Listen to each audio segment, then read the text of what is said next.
Hi, this is Becky Shulo, and welcome to my weekly video. These videos are focused on art marketing strategies, and currently we are working on building your online presence for marketing your art with a focus on marketing your art to a niche. So, the past couple of weeks, I've been outlining the importance of having a real cohesive web presence before you start your proactive marketing outreach. So now we're going through step by step the components that I'd like to see you include on your main website or whatever you consider to be the main central hub for promoting your work online. This is the place where if someone asks you, where can I find you online? This is the best place that you're giving them to go. And I talked about this a couple weeks ago. I'm not going to elaborate here, but you can go back and watch those videos. Hopefully, ideally, that is not a social media platform.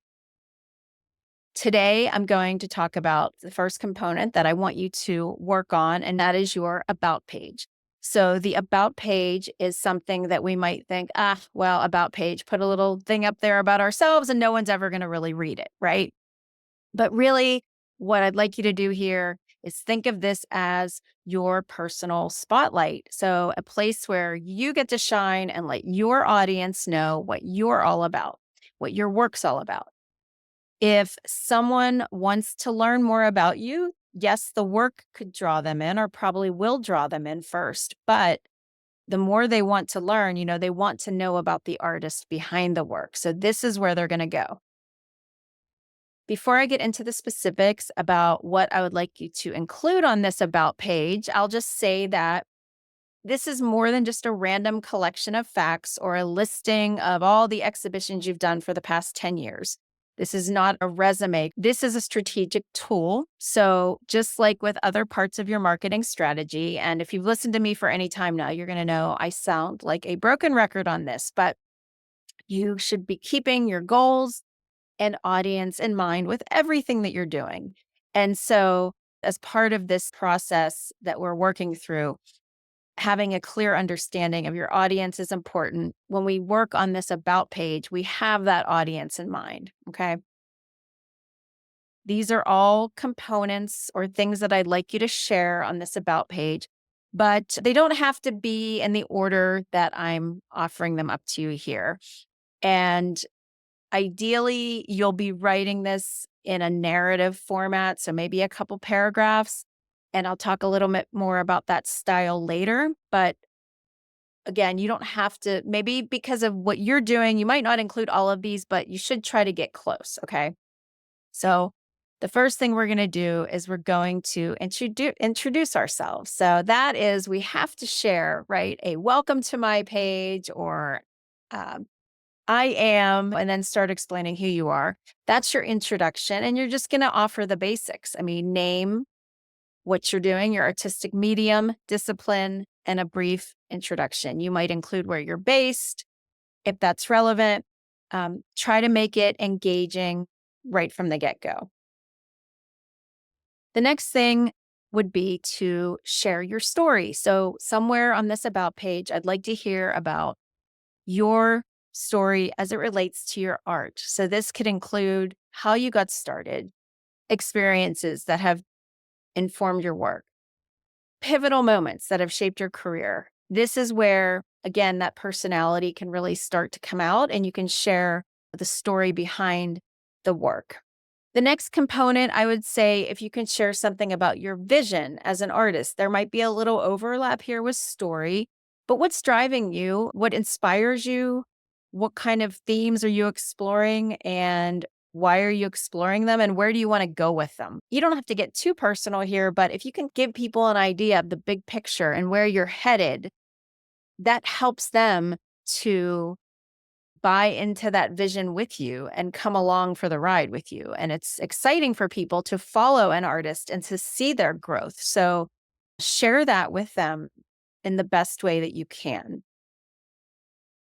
The next part is talking about your work, what it is that you're creating without getting too specific. Remember, we don't want to scare them away with too many words here, but a nice overview of what you're doing, maybe techniques, processes, whatever is important there. And then that can help buyers or maybe a gallery or a curator, if they found your about page, know a little bit more about what makes your work distinct from another artist. And then don't forget about your accomplishments. As I mentioned earlier, though, I don't want to see a resume, but we want to write this out where we write that paragraph or two, just highlighting the high points, right? The best awards or the most notable exhibitions or the most high profile commission work. Images should go without saying, but I do see about pages that are just words, text on a page. And I think for an artist, it makes sense here. A photo of you would be great, whether it's at work or your headshot, whatever you think is appropriate. And then if we can see you at work, that's always great. So the headshot's wonderful, but if I can see you in your studio or doing something related to the work that you're doing, I think that adds a really nice personal touch. And again, helping to create more of that connection with the person that lands on your about page. The next thing would be to not forget to include some kind of call to action. So that's asking your visitor to do something. It could be to give them a link to then go and find your gallery page or your portfolio. I really like and encourage everybody. We'll talk about this in a later video more, but sign up for your email newsletter so you can start capturing emails of people that are willing to give them to you. And that way, you're going to be able to start to stay connected to those visitors. That would be a great call to action. Please join my website here. Now, if you're heavy into a social media platform or two, here's where you can share that information as well and say, follow me here, connect with me here. And whichever platform you want to drive them to, I would probably pick one rather than like all over the place. But again, let's just ask them to do something now that we have them engaged with this page. And then what about your artist statement or your bio? Because you've noticed I've listed a bunch of things that I want you to include. And some of those things you would pull out of an artist statement or bio, but I really don't want to see you just cut and paste your artist statement and your bio on that about page. Remember, this is more of a narrative. And so while we're going to use elements from those documents, we can certainly link to them. So you could refer to them with a link and then go to a page or download where they can find that information, or even your resume would be fine, CV. But we're just going to use elements from them to write the actual page. Okay. And then this isn't mandatory, but I would say if you can write the page in first person and write it in a conversational way, it will be more appealing to your visitor, and they'll probably stick around and read it more than they would if it was just, again, really long. So just imagine when you're writing it that you're speaking to someone. So those are really the things that I'd like to see within that narrative. And then some other points I want to make about this about page. Oh, I know. I forgot one thing too. I'm going to go back to this. On your page, you could also use a video. I would still include text.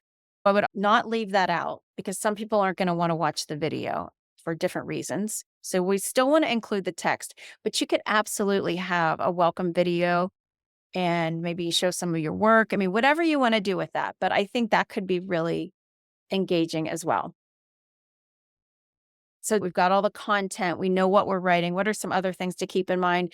One is that once it's written, you do need to update it periodically. Your work evolves, your business, career, everything's going to be moving in a forward direction. So we want to make sure as we get busy, because you will get busy with other things, and then you'll forget all about that about page because we're busy loading new art on or writing our email newsletter or whatever the case may be. Maybe a couple times a year, just go in there and review it and make sure that it is up to date and relevant. And then I talked about this in an earlier video. I don't want you to get stuck that you never publish your websites because you're just waiting for perfection, because it's always changing and you're always going to want to update something, and that's fine. But we do want to proofread, right? So we'll proofread. I think it's always great if you have the ability to ask someone else to read it for you to see how it sounds. And then, of course, typos, make sure it reads smoothly. But just remember, you're always going to be updating, but we do want that, what we're putting out there, to be polished to the best that we can, and obviously get all the typos out of there.